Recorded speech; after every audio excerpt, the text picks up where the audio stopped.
And Shinagogo, baby, what's good, guys? Yoku here, and Prydwen just dropped their latest tier list, but this isn't just a normal tier list. This is a complete revamp of what they've been doing with the tier list. Some of the characters obviously you might still see in the same spot or slightly moved around, but the most important thing is the criteria has changed. Previously, throughout the entire past year, anytime Prydwen has dropped a tier list, I'm probably one of the most criticizable, the person that criticizes their list the most, because the way that I view characters, the way that I look at the game is vastly, I won't say vastly anymore. It's pretty different compared to my peers, my creative peers, and even some of the players that play the game. That much has been proven by some of the conversations that I've had with other creators, some of the conversations or debates I've had on podcasts, and even some of the videos that I've made in contrast to other creators, as well as some of y'all. A lot of y'all always tell me in the comments what you don't agree with that I happen to say, but I think that's good. I think it's healthy for the community that we have these discussions and arguments a lot of the time because it pushes the agenda forward. All that said, I really want to go over this tier list breakdown. First, we're going to start off with the new changes. All right, so I have everything right here, guys. The first major change to the tier list abandons the single blast and AoE split for the Memory of Chaos in favor of a singular Memory of Chaos tier list and the addition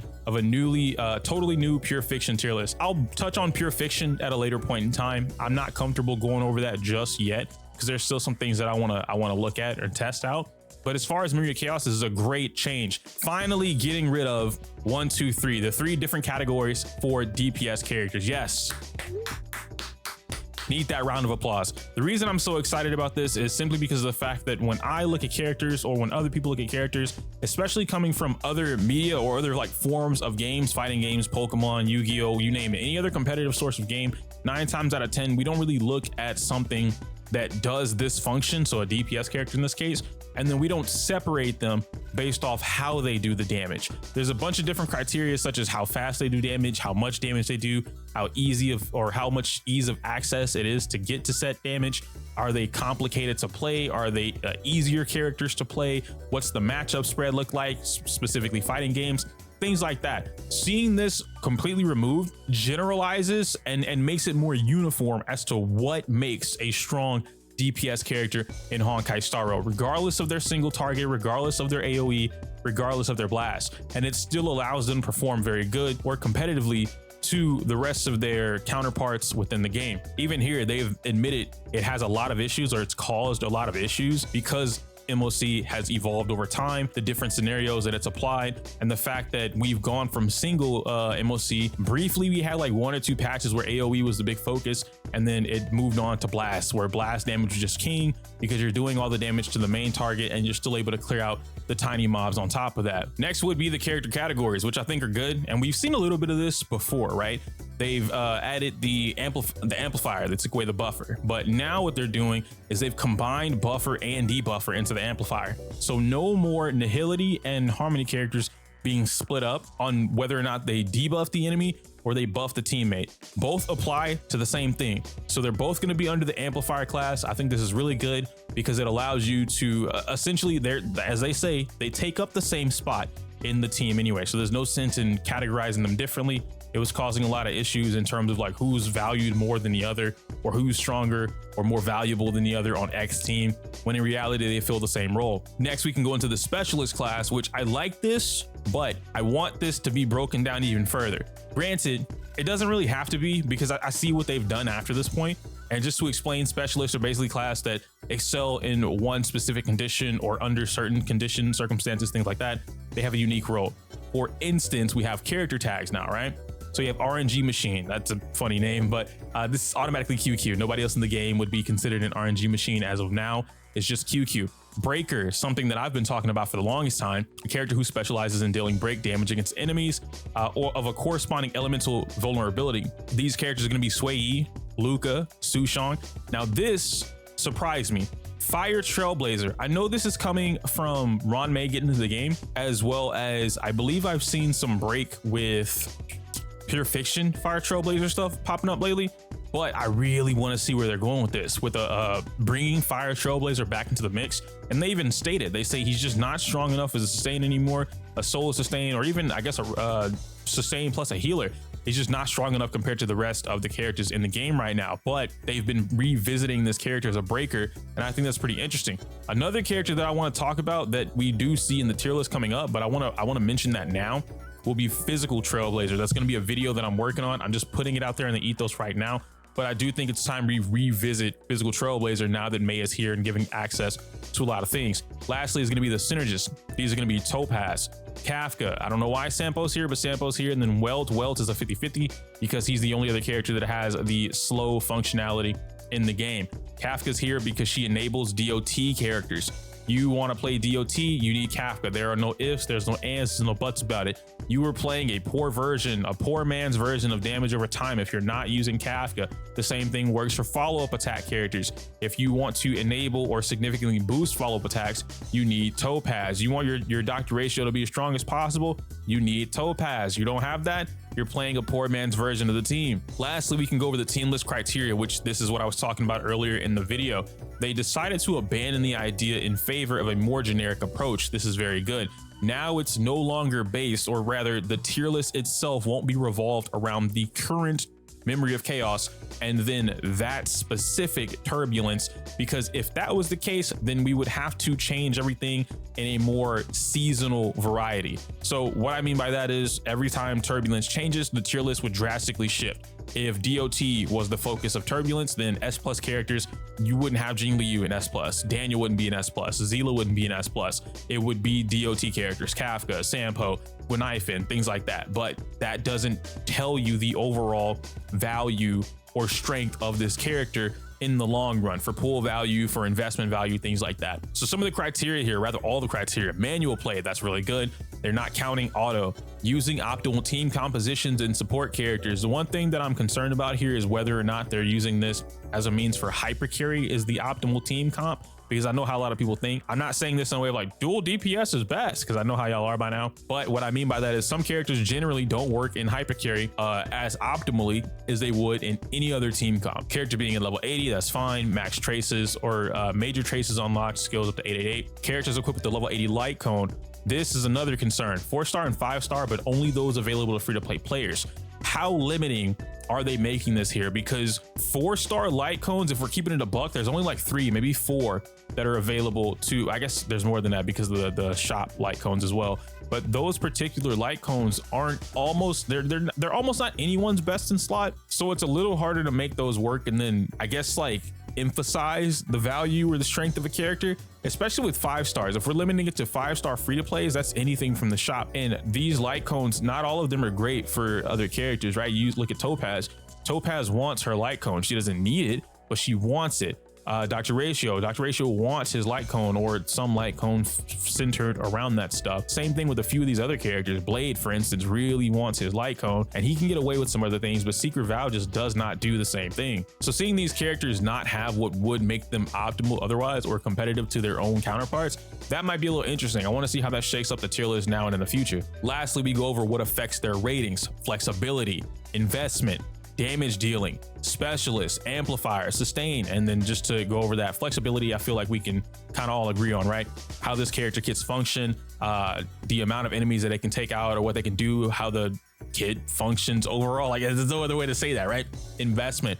How much is it required for me to invest into this character? Is it a heavy investment, like a character like Jing Yuan, for instance, or Serval? Sometimes even Kafka. Kafka could be considered she can be considered a heavy investment because you do need to build some other characters to go along with that character. She can work on her own, just like Jing Yuan, but you're really losing out on a ton of damage potential with that character. And then you have damage dealing, how fast they do damage, how easy it is to get that damage, how strong is that damage when you get it, or is it very like the upkeep for the damage is super easy or it's super hard? This is going to be something like Jingliu versus Daniel. Even Yang Qing can be thrown into the mix of like all of this stuff. So now that we've gone over everything here, I want to go over the tier list, and this might be the bulk. I mean, I know this is the bulk of the video. I'll do my best to kind of, I don't know, sometimes y'all like longer videos, but YouTube tells me otherwise, so I don't really know who's watching what. We jumped to this point from the beginning of the video. Now we're going over the tier list. If you missed the criteria, that's all the stuff you just skipped. We went over all the criteria, so I don't want to hear anything about like, oh, he didn't read the criteria. No, you just skipped it. S+, for once, I fully agree with Prydwen here on every single character in S+, and I'm gonna explain why. It's not arguable. I understand that some of you might want to argue this. You might want to say that QQ deserves to be up here. You might want to say Daniel deserves to be up here. You even might want to say Locha, because some of y'all keep trying to convince me that Loach is on the same tier as Fu Xuan, and he's not. All of these characters in S+ tier sit up here for a reason, and I will break each one. This might be the longest one. I doubt it. It's really going to be Jingliu and Fu Xuan. Jingliu, there's no other DPS character in the game like Jingliu, so let's just keep it a bug. The ease of use building her immediate damage on the board. She doesn't have to wait for anybody. She can do it on her own. Adding another character like Bronya, even Mei, Ting Yun, anyone that helps her speed up this process or stay in Honkai further, even longer.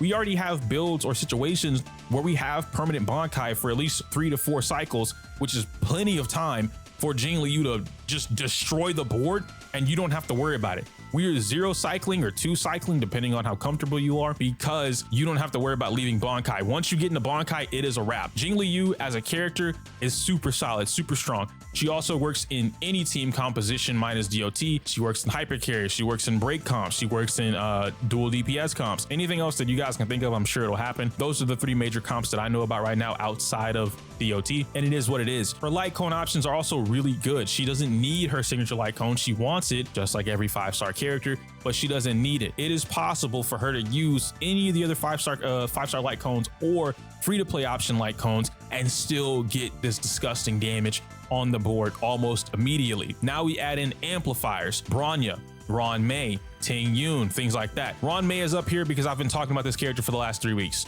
If you don't know why Mei is in S+ territory, I called it well before this character came out. And I said in the last tier list video that we did, the only character that's like, when I made that comment, I said, Ruan Mei is going to jump into S+ tier and she's gonna boot Ting Yun out. Y'all argue with me about that. Y'all said no. She's just gonna go up there and Ting Yun's gonna be right there with her. That's not how that works. They're not on the same level. They're not. Ting Yun is an amazing character. Valid. I'm with y'all. Don't get me, bro. I love Ting Yun. Justice for Ting Yun. Bring her back. I love Ting Yun. She is not on the same level as Ruan Mei.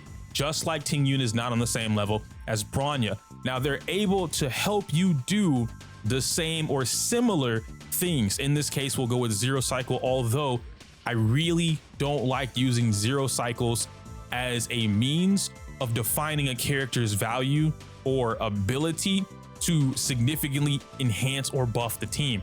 I don't like that, not one bit. Moving past that, both of these characters offer something that anyone else in the game does not. Damage. I don't want to call it turn stealing, but helping you negate the natural laws of the game. Bronya, hey, I just went, it was my turn.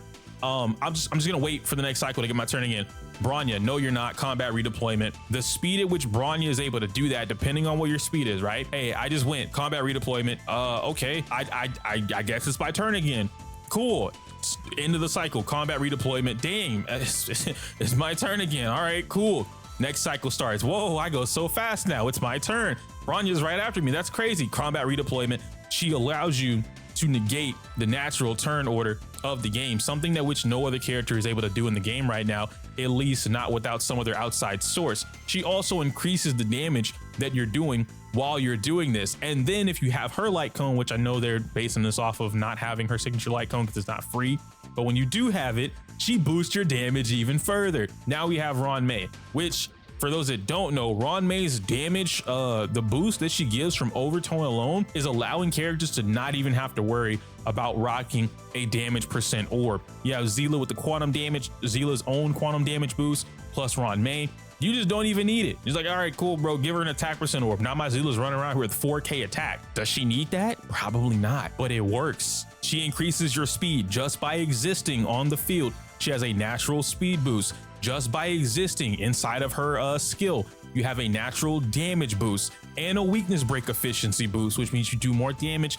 to their toughness meter just by activating domain expansion, which we found 2-turn, 3-turn, 4-turn cycles to keep this stuff active depending on your team. You have a natural penetration, all type penetration, by the way, applied to everybody on the field, not just one enemy, not just 2 enemies. Everyone on the field is going to get penetrated to allow you to get closer to true damage. Ruan Mei is stupid good. Add Eidolons into the mix. I know they're not doing that, but I'm just saying, you add Eidolons into the mix, E1 in particular, now you are reducing their defense, which means now she is a Harmony character that has the capabilities of 3 other Harmony units, and then she also gives you the nihility that you would want from Silverwolf or from Pela all by herself. this character is cracked. Not only that, but she is able to function in hyper carry. She's able to carry hyper carry on her own, which then turns into dual DPS. She body rocks all all four major team compositions. Mei carries by herself, dual DPS, hyper carry, DOT, even break sustain or focused on break, whatever you want to call that team comp, it exists, it's there. Mei carries it all. This character is dumb. She's really good. Fu Xuan is all of what I just said about Mei, but for sustain.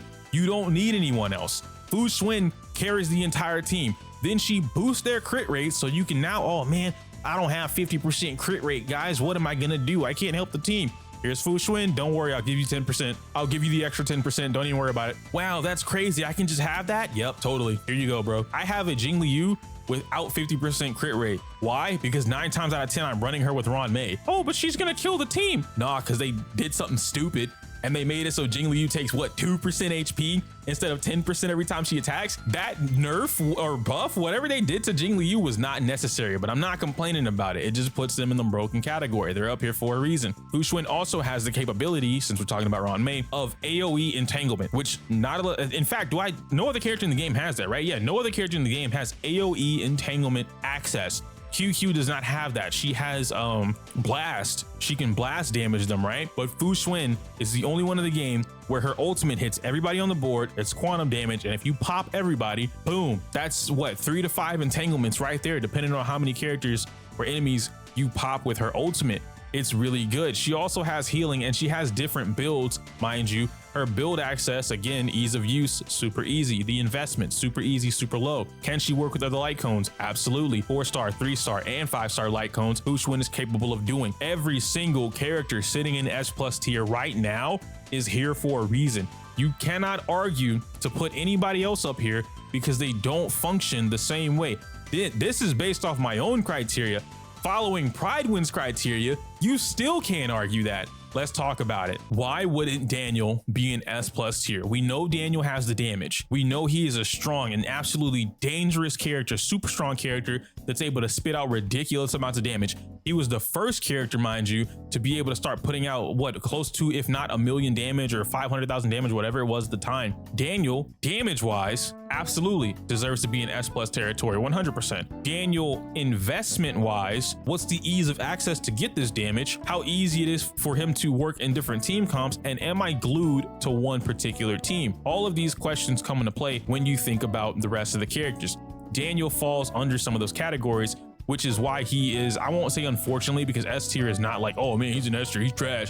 No, S tier is still an amazing territory. Like, this is a great tier. It just means that even though he has the damage output as Jingliu, he does not have the ease of use or ease of investment, the low investment that Jingliu has. It's not easy to build Daniel.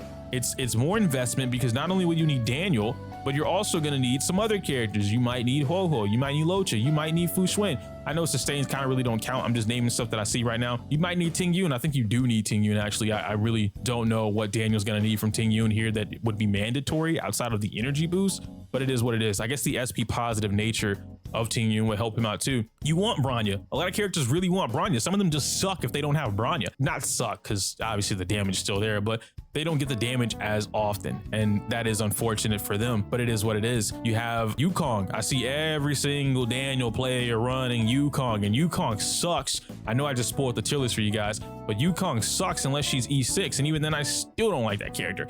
But this isn't my subjective opinion on the characters and whether or not I like or like them. I think him damage, S+. The reason he's not an S+ because everything else I just named. QQ, y'all know how I feel about QQ. However, after watching Mr. Poke's run in Tamias' Cup and seeing a couple other QQs on stream, Artumbo's talked to me about QQ, Goba's talked to me about QQ. I've seen a couple of QQ things that I was unaware of at the time of me talking about her before. I think QQ still does not deserve to be in the same tier as Zila. You guys like how I flipped you up right there? But in all seriousness, I don't think these two belong in the same tier. And the reason I say this is because QQ is still an RNG machine. Getting this stuff off on QQ, her sucking up skill points, and yeah, there is a particular way that you play her to where you kind of guarantee the either the luck or the max damage. But that's typically when you have ultimate, which won't be too hard to get, but it is what it is. You still have to add it to the fact that if you suck up all your skill points and you do have Bronya, well, now you can't use combat redeployment to bring her back. And even if you did use Bronya to bring her up to the front with combat redeployment, you still sucked up all your skill points. So now you still can't use skill, boom, max skill, right? Max damage. I get lucky on the fourth draw or the third draw, bam, and then I hit my Q shot or my luck shot. You can't do that. I think QQ is an amazing character. I think she is easily a hidden 5-star, 4-star hidden in a, or 5-star hidden in a 4-star skin. I do believe that, but I would have probably put her like an A+ tier, something in between S and A. I feel like QQ sits very comfortably right between A and S tier. Obviously this is an order, so I wouldn't go around saying that, but you know, if it was right in the middle, that's fine with me. However, this is subjective, dude. I'm not gonna argue whether or not QQ is A+ or S tier. Like this girl is cracked. She's still an amazing character. It really doesn't matter if she's S tier or A tier or A+ tier. However you want to use QQ, she's very easy to use. It's easy enough to build her, similar to Zila, and she gets away with a lot of things that she otherwise should not be able to get away with. This character's strong. Zila, we could talk about Zila all day long. Zila abuses, she has her own law negating abuse tactic. It's always my turn. That's what I was gonna say with Zila. If you play her correctly, it is always her turn. Now, a lot of players like running Zila in hyper carry. I do too. But when I tell you that Zila actually prefers a sub DPS on the team, why do I say that? It's because when your Zila can't one-shot the mobs, and the mobs at this point have gotten so much bulkier, more HP, more defense, more resistance, whatever the case may be, the Mara Struck are a direct counter to Zila's passive talent, Resurgence. So she loves having someone else beat the shit out of the mobs just enough. Like, she loves Batmaning, all right? She loves having a Batman on the team. She is like Wonder Woman. I'm gonna brutally bash the crap out of you, take you back to Themyscira, and then you're going in prison. You're going to man jail. That's Zila. And then she loves a Batman. Batman is gonna beat you into an inch of your life, and then he's gonna, you know what? I'm gonna let the law deal with you. This, I don't kill. It's the law that's gonna deal with you today. Insert Zila. That's what she wants. So you have characters like Himeko, Serval, Blade. I'm not gonna put Blade and Zila on the same team, but I'm just giving you examples. Someone who can help you bully down the little mobs so that Zila constantly re-triggers Resurgence when she needs it. It's always her turn. She loves stuff like that, but this is a concept or conceptual team building where the game allows you to function that way. MOC is a little different. I will admit her damage fall off, or her damage potential has fallen off the output comparative to Daniel and Jingliu. That's something that we all kind of saw as soon as Daniel dropped, that her damage compared to his was ridiculously, not ridiculously low, but his was ridiculously high in comparison to hers. Jingliu is on par with Daniel, which means the same thing for Zila. So damage wise, I can't even say she would be in S+ territory. But as far as like build wise, I could say she's an S+. You see how this works? She has the other half of what Jingliu has. Daniel has the other half of what Jingliu has, but neither of these two characters have both. And that's why they are in S tier and Jingliu is in S+ tier. We now have Kafka and Topaz coming in as the first two specialists in the tier list for S tier. Kudos to Prydwen. Absolutely. I've been telling you guys this for the longest time. Kafka goes where Topaz goes, and they're both S tier characters. Why are they S tier characters? Because they can't go down. These two characters in particular enable further team comps. They enable more players or more characters to do stupid stuff in the game just by them existing on the team. Kafka, DOT. You bring out a stupid, disgusting, busted DOT character, and let's just hypothetically say that DOT character sits in S tier or higher. Kafka sits in S tier or higher. It is what it is. You bring out a stupid, ridiculously strong follow-up character that directly controls their follow-up attacks and can do it a lot. Topaz, right there next to them, goes right up on the tier list. It works that way. There's really no other way to explain that. And I know somebody might say like, well, why is that the case? Like, I think Topaz is dog shit. Your opinion probably doesn't matter in this scenario. I know that might have been mean to say. I don't know why I said it that way, but I'm saying this because That is simply the way that this character structure works. These character archetypes work. It works that way in any format, any game, any competitive game. If something enables another, like an entire archetype of things to be busted, that thing goes all the way up to the top. Pokemon, Trick Room, if a character, or not even Trick Room, I'll say Tailwind, right? Tailwind is a lot easier because it's very dominant, it's upfront. Prankster is an ability in Pokemon that allows you to use any non-attacking move with priority. Priority means you get to go first. So when you have a character or Pokemon like Tornadus, Tornadus has Prankster as its ability. It also has Tailwind and Taunt and Thunder Wave, or maybe that's just Thundurus that has that, but whatever. There's a bunch of different setup moves or disruptive moves. Whimsicott is another good example. I can do whatever I want frame one. You can't do anything about it unless you're faster than me with priority, and most characters are not. Most Pokemon are not. So if I have a Tornadus, let's say Tornadus is Topaz, and my Tornadus gets to go Tailwind, everyone on my team is faster. Automatically, we have 2 times the speed. You get to go last. Whatever I want to do, I get to do it first. That's Topaz. That is literally Topaz. Oh, wow, that's crazy. I have a follow-up attacking character that I allow to do extra damage. I apply a debuff that increases their follow-up attack damage. I increase the crit damage and damage of their follow-up attacks. It's almost like I'm a supportive unit that just happens to do my own damage. Wow. What if I had multiple follow-up attacking characters on the same team? What if I had a amplifying character that had follow-up attacks? What if I had a sustain character that had 1 or 2 follow-up attacks? And then my passive, Numby, takes advantage of that.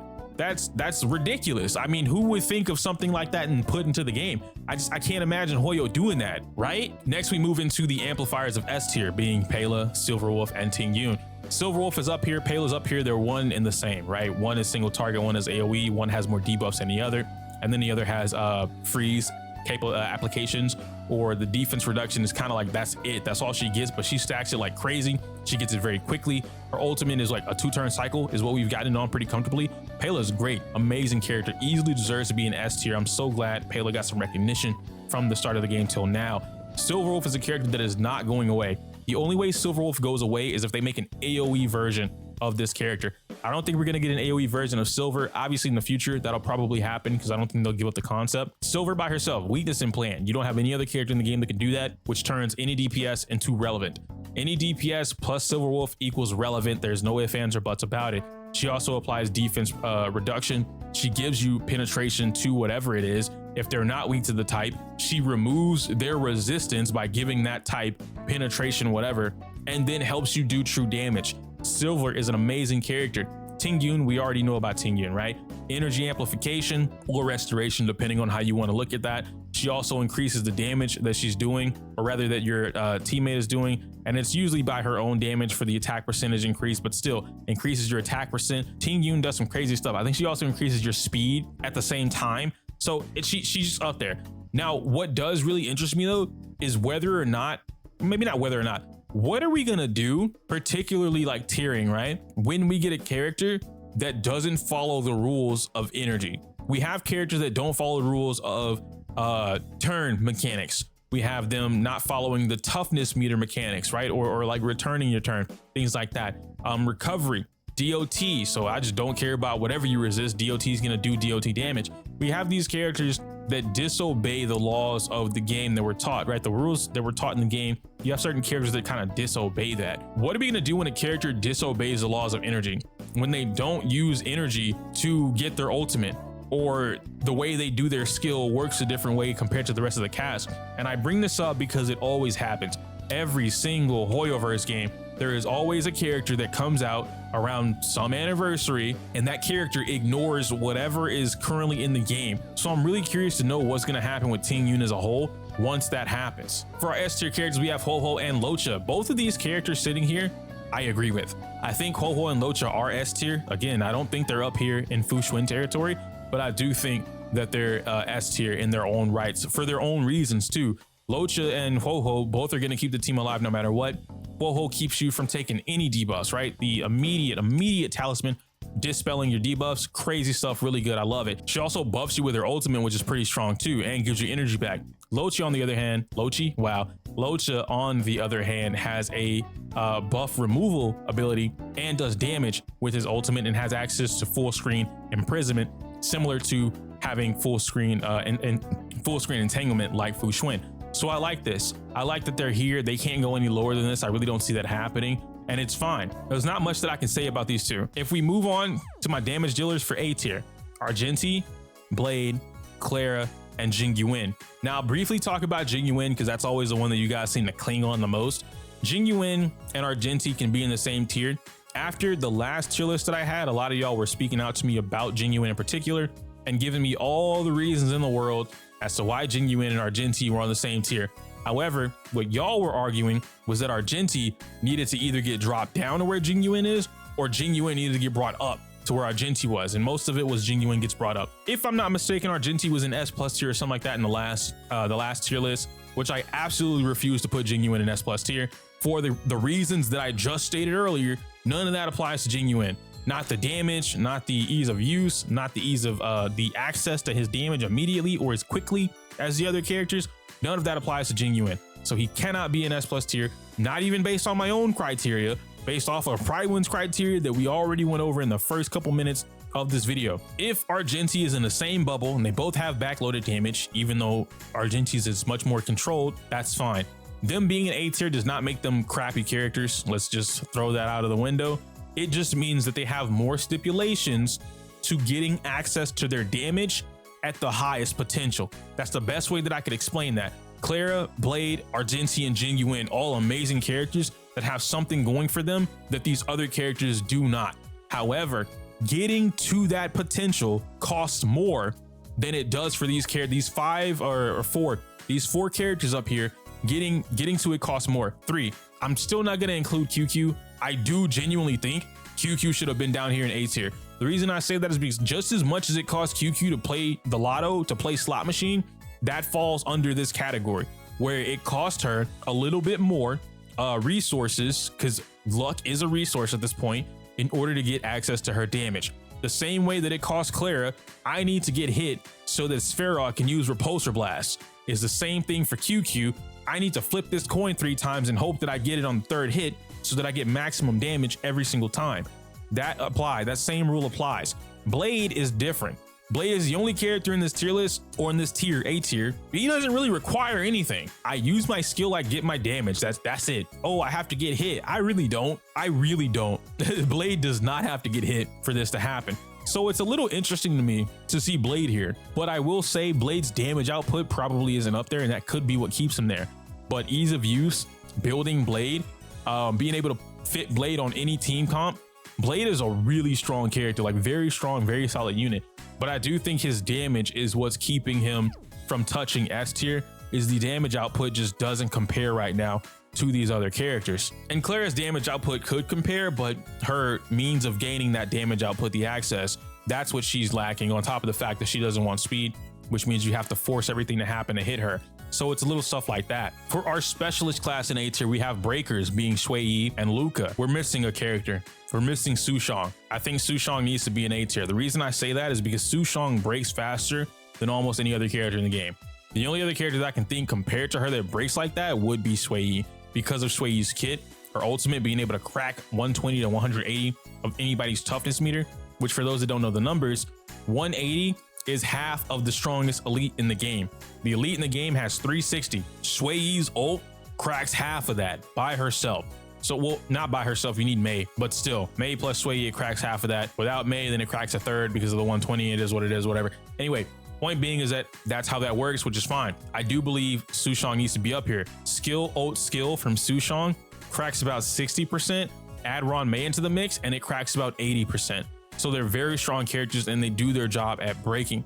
All 3 of them, Luca included, want to run as a hybrid character. That is their most optimal form, is running as a hybrid character. 2500 attack minimum, very solid crit rate. So like 1 to 2, somewhere between 60 to 120%. 60% crit rate, 120% crit damage. And then you also have some break effect. Break effect typically being around 150% if you can manage it, but it is what it is. Getting that golden ratio of stats for these 3 characters puts them at their most optimal form. And Su Shang also gets free skill points. I believe it's E2 if I'm not mistaken.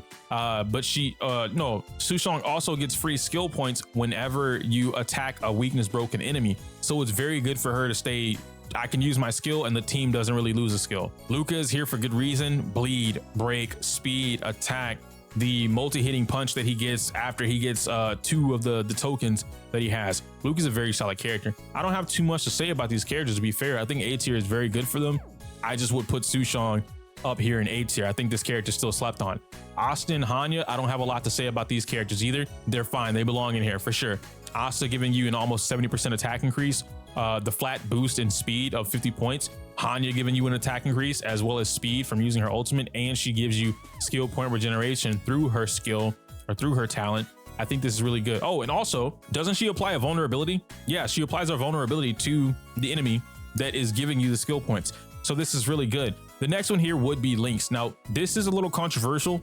Rihu and I argue about this all the time. I believe Lynx isn't any better than these two. I think, spoilers by the way, this is B tier. Lynx and Gepard, or not Lynx, Gepard, Bailu, and Lynx should all be in the same tier. That's how I feel. I feel like A tier should have had Bailu and Gepard and Lynx.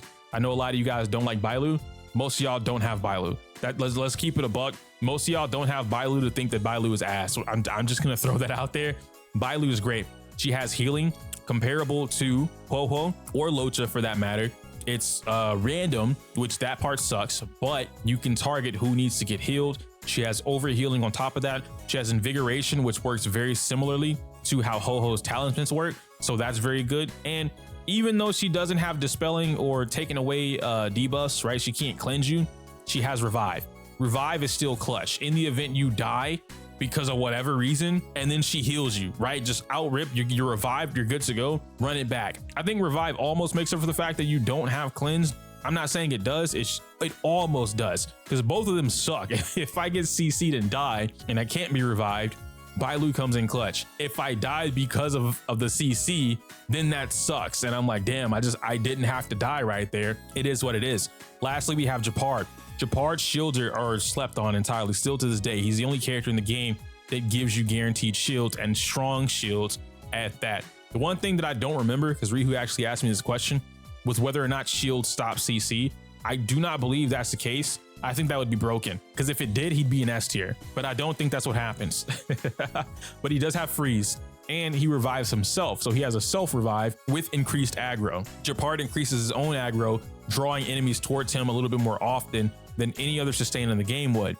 And he has freeze, so that in the event let's say he's the last one on the team, and then the enemy is coming up right after that, and they're gonna clap somebody, or you need your DPS character to go right before the enemy because you know they're gonna one-shot the enemy if they do. Well, Gepard can freeze them on command. No other character in the game has that except Yangqing. Yeah, Yangqing has it on command, but you need to be in Soul Sync, and it's still random. You need to build some effect hit rate into him way more than Gepard would need. Point being is that you could freeze that enemy, they skip their turn, and your DPS goes, kills the enemy never got to go again.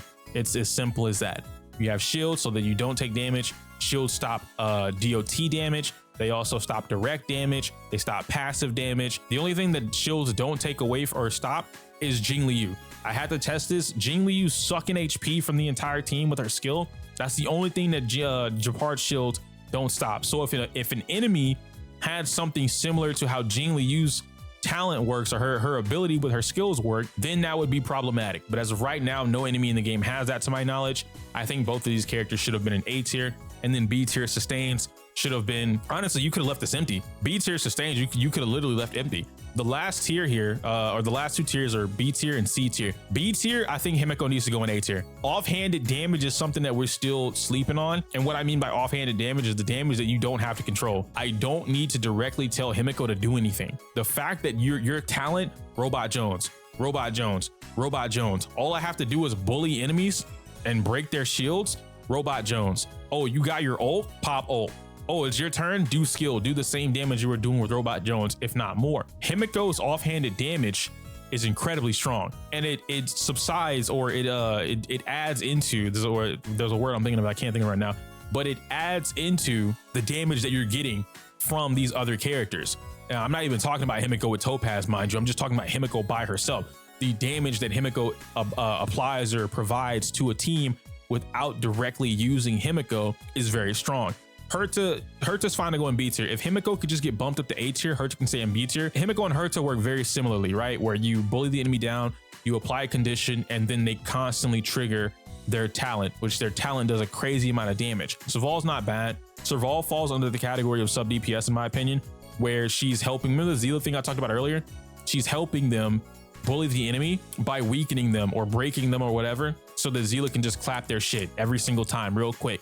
I feel like that's where Serval is. Her and Himeko definitely don't need to be in the same. Like, there's no way I'm looking at Himeko and I'm looking at Serval like, yeah, they apply the same role, they do the same damage, and they're both the same. Nah, no way, dude. Himeko needs to get bumped up to A tier. She needs to be up here with the other 5-star characters. She is a very solid unit. I'm just kind of like tired of people sleeping on Himeko, but I don't know, maybe if I had more Himeko supporters, that'd be a different thing. And it took me a long time to like realize Himeko is really her purpose or true value as well, but it is what it is. That's a me thing. B tier, Sampo, we already talked about Sushong, and then Welt. I think Welt's an interesting one, right? As a specialist, I wouldn't necessarily put him up here in A tier, but I think with the addition of Ruan Mei, I think he could go in A tier. If you don't have Ruan Mei, then he can sit down here. But even then, that's still very like generally a specialist thing, right? With Ruan Mei and Welt's pretty much taking up the role of your sustainer without the sustainer. He's helping delay the enemy so much that they never get to play the game. So you don't really need a sustainer because the enemy can't attack you. They can't take their turn, so they never get to attack you, and you should kill them before they take their turn. Welt is a very situational or special case, right? He's a special grade curse. That's Welt. Welt is a special grade unit for your team in Star Rail. Outside of doing him for that very specific thing, I think he does sit fine in B tier. Sampo I think is okay. I don't think Sampo is bad. I don't think he's exceptionally great either, especially right before Black Swan is coming out, and you know, we may or may not have seen what she's doing. I don't know. Sampo's solid, especially with Kafka. Both of these characters really, Sampo and Gwenaifen, should definitely go up in my opinion. Maybe not to A tier per se, maybe like a B+ tier if we're keeping it a buck. I don't think Gwenaifen and Yukong are in the same tier at all. I think Gwenaifen should definitely be above Yukong, and in fact, I would like to see Gwenaifen in A tier. I think Gwenaifen's Fire Kiss with her passive. I think Gwenaifen with her ding ding ding ding ding sex alarm, like guys, stop running Gwenaifen with like max attack. I promise you, if you run Break Gwenaifen, you're gonna see a world of a difference. Break Gwenaifen is so much more team efficient for your DOT teams. It's wonderful. Break fire damage is equivalent to break physical damage. The only difference is your DOT sucks. But when you trigger the boom, Kafka can re-trigger the boom. So that's all you're looking for is the big ass boom, and you're looking for it consistently. Gwenaifen's great at doing that. She gets her ultimate pretty quickly. The skill is fantastic. Fire Kiss keeps 15% of a damage reduction or something like that, or damage they receive, a damage vulnerability on the enemy, something like that. That's great for her, and it helps out with DOT. It's damage all across the board, skill, damage, all follow-up attacks, whatever you name it. I think Gwenaifen needs to be an A tier. I can see Sampo making a case for being an A tier as well as a specialist, but it might take a little bit more work, right? Because Sampo by himself, I won't say Sampo's weak, but I think Sampo's investment might be what cost him a tier slot here. But I would have to really look into building a Sampo on my own account and not using other people's Sampo's account. I would really have to look into this and then play him with my personal Kafka to see the damage difference. Because like Kafka with Luca, Kafka with Gwenaifen, on my account, I know they're doing damage. So I feel like Sampo could be the same way, but I really want to play around with that. Maybe I'll work on a build video for Sampo. Let me know in the comments down below. Yukong, I think, belongs exactly where she is. I think this character was one of the biggest disappointments in the game. I'm not a fan of Yukong. I know that a lot of people use her, especially Daniel players. I'm just personally not a fan of Yukong right now. I don't think she's higher than B tier because of the investment and the clunkiness. The way she plays, it's not smooth, it's not fluid. And even though you're gonna tell me, someone's gonna tell me, oh, well, actually, if you do up, down, left, right, B, A, B, H, start to select, then Yukong works fine. I don't want to have to do the Konami code to play Yukong. I don't want to do the Konami code to play any of these characters, which is why I think she deserves to be in B tier. And the last two tiers being C and D, I kind of want to combine these together. Don Hung and Hook, that's fine. They can stay in C tier. I really don't have a lot to say about them. Anyone can convince me otherwise, but I think they're where they belong. Fire Trailblazer has had a huge fall off. I remember Fire Trailblazer used to be in the S tier for sustain, and now they're all the way towards the bottom of the list. That's kind of interesting to me, but I do want to see, after they're done testing with the Breaker Fire Trailblazer, I want to see where that works, because Trailblazer is still the only character with a forced taunt in the game. Almost 100% taunt value in the game by forcing it, as well as having break on top of that. And then you could also add, like, I think Fire Trailblazer might make a better slot in DOT comps than your normal sustain. I think if you can build a DOT comp that moves or functions so fast, add Fire Trailblazer, give them the something of preservation, light cone that applies to burn. I think if you do that, that actually might make a better team comp. Like if I'm thinking about it, Ruan Mei, Black Swan, Kafka, and then Fire Trailblazer, that might be the play. That might be the play. And I'm already working on Trailblazer as it is, so that might actually be the play. March 7th and Natasha, I think, belong exactly where they are. March is solid, Natasha is solid. The problem is you need to use both of them or them plus someone else together. They cannot solo sustain on their own right now. It's very hard for them to do that. And if you do solo sustain, you're typically solo sustaining with like hyper carry Daniel or hyper carry Jingliu. You're offsetting their lack of sustainability by putting them on a team with a character that does stupid, ridiculous damage. So that's why I think they're down here where they are. They don't really function the way they want to with any other character in the game. And then the last tier list, or the D tier here, Physical Trailblazer, we talked about that. I'm gonna revisit that at some point. I think all of us should revisit that and look into that. Yang Qing, I think, is the worst character in the game right now. And I hate to say that out loud. I hate that. We tried for hours, guys. We sat on stream, we tried for 3+ hours trying to make Yang Qing work. I tried dual DPS, I tried sub DPS, I tried hyper carry. Anything that you could think of, anything that 300+ people in the chat could think of, we tried it. It did not work. Yang Qing was not performing the way that I personally thought he should perform in comparison to a lot of these other characters. Even Daniel, Don Hung, regular Don Hung, and Hook were doing more consistent damage than Yang Qing with no conditions applied. They didn't have to have Japard on the team. If they got hit, they didn't lose their buffs. So it sucks. That being said, I do believe Arlen is above Yang Qing. I don't care if he's C tier or B tier. I think Arlen is above Yang Qing. Arlen does more consistent damage. He's better as a damage dealer, and Arlen hits multiple units for the same damage that Yang Qing would be doing by himself. I know I gave you guys an hour of power. I didn't really mean to do that. It just kind of happened, but there was a lot that I wanted to go over with this tier list. So if you watched the entire thing, thank you so much. I very much appreciate that. I'm not trying to drop these big ass videos on y'all, I promise. It's just that there's no way for me to break this up. I know I've been having like, oh man, you yap a lot. You just be rambling, blah, blah, blah, blah, blah, blah, blah. You could have wrapped this up in 3 minutes. No, I can't. My brain physically won't allow me to wrap it up in 3 minutes. And if I were to write all of this information out, script it, and then edit it for you, it would still give you 30 to 40 minutes of me scripting this material. So I cannot wrap this up in 3 minutes. If I could combine it before I say it, oh, best believe these videos would not be as long. Anyhow, let me know your thoughts and opinions on today's tier list, Prydwen's new tier list, the revamp, the criteria, things like that. I am a huge fan of Prydwen's tier list right now. A lot of this is really good. All of these changes are really good, and surprisingly, I agreed with most of the tier lists. I think the only ones, I'm looking back at it now, the only ones that I didn't agree with would have been something like Sushan going in A tier, Japard and Bailu going in A tier, and even with Knifin going in A tier. Sampo could be a make or break case, and Himeko, definitely Himeko going in A tier, not being in B tier. But every other thing, I think I pretty much agreed with. S tier, I was almost like, damn, hell yeah, I agree with S tier entirely. I also agree with S plus tier entirely. A tier, I almost agree with entirely. It was, you know what, and it wasn't even removing things from A tier, it was adding things in the A tier. So I think this might be the best tier list they've put out since the beginning of the game. This was a wonderful tier list, a wonderful update, and I'm excited to see where it goes towards 2.0's future. We might look at Pure Fiction, depending, like if this video gets 1,000 likes, I know that's a lot, like that's really like a lot to be asking for, but I say that so that y'all don't do it. If this video gets 1,000 likes, we'll go over Pure Fiction. I will learn Pure Fiction, I'll study Pure Fiction to be able to give a valid opinion on their Pure Fiction tier list. All of that said, if you want to see more of this, the Ruan Mei stuff that I've been talking about, you can check that video out here. If you want to see more of some funny or entertaining gameplay that I just put out, you can actually check out this video here where I do play Pure Fiction and I have a blast doing it. Subscribe if you want to see more content, like the video, comment, subscribe. I don't know why I said that twice, but it is what it is. I can't say my use outro because it's inappropriate for YouTube. Smell you later.